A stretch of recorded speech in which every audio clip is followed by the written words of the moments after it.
നിയമഗ്രന്ഥത്തില് ദൈവം പറഞ്ഞ കാര്യങ്ങൾ തെറ്റിക്കുമ്പോൾ മനുഷ്യന്റെ മേൽ വന്ന് പതിക്കുന്ന ശിക്ഷകളുടെ പേരാണ് എന്ത്? ശാപം. ഇനി എന്നെ നോക്കിയേ, അപ്പൊ നിയമഗ്രന്ഥത്തിൽ പറഞ്ഞിട്ടുള്ള കാര്യങ്ങൾ. അപ്പൊ ഇത് അപ്പൊ ഇങ്ങനെ കേൾക്കുമ്പോൾ ഉണ്ടല്ലോ, നമ്മൾ ഇതിനെ വളരെ നിസ്സാരമായിട്ട് കാണും. നിങ്ങൾ ഒന്നുകൂടെ ഗൗരവമായിട്ട് മനസ്സിലാക്കാൻ ഞാൻ ഇങ്ങോട്ട് നോക്കിയേ. ഈ ശാപത്തിന്റെ ഒരു പ്രശ്നം എന്താണെന്നറിയാമോ? ഈ ശാപം എന്ന് പറയുന്നത് ഇത് ഒരു തലമുറയിൽ തീരണമെന്നില്ല. ഈ ശാപം ജനറേഷൻ ടു ജനറേഷൻ ആവർത്തിക്കപ്പെടും.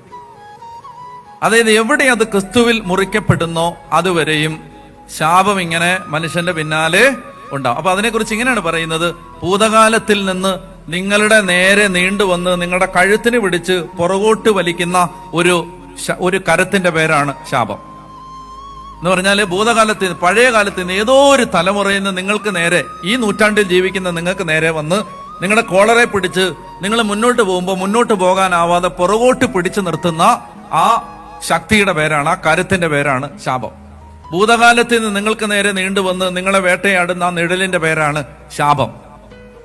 അപ്പൊ നമ്മൾ മനസ്സിലാക്കേണ്ട സംഗതി, നമ്മൾ ഇതിനെ കാര്യമായിട്ട് മനസ്സിലാക്കാതിരുന്നാൽ, നമ്മൾ ക്രിസ്തുവിലൂടെയുള്ള വിമോചനത്തെ ഗ്രഹിക്കാതിരുന്നാൽ സംഭവിക്കുന്നത് അനേകം ആളുകൾക്ക് ജീവിതത്തിന് ഉണ്ടാവേണ്ട ഒരു ക്വാളിറ്റിയോ ഉയർച്ചയോ ഉണ്ടാവില്ല.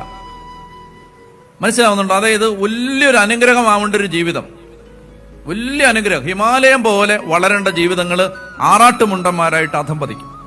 വലിയ വലിയ വളർച്ച ഉണ്ടാവേണ്ടതായിരുന്നു. മനസ്സിലാവുന്നുണ്ടോ? ഞാൻ പറയുന്ന ഒരു ഭൗതിക വളർച്ചയല്ല. അതായത് ഒരു മനുഷ്യന്റെ ക്വാളിറ്റി, ഒരു മനുഷ്യന്റെ സാധ്യത, അയാളിലൂടെ ഉണ്ടാവേണ്ട അനുഗ്രഹങ്ങള്, അയാളിലൂടെ ലോകത്തിനുണ്ടാവേണ്ട നന്മകള്, അയാളിലൂടെ ദേശത്തിനുണ്ടാവേണ്ട വലിയ വിമോചനങ്ങൾ, അതൊക്കെ സംഭവിക്കാതെ പുറകോട്ട് പിടിക്കുന്ന ആ കരത്തിന്റെ പേരാണ് ശാപം.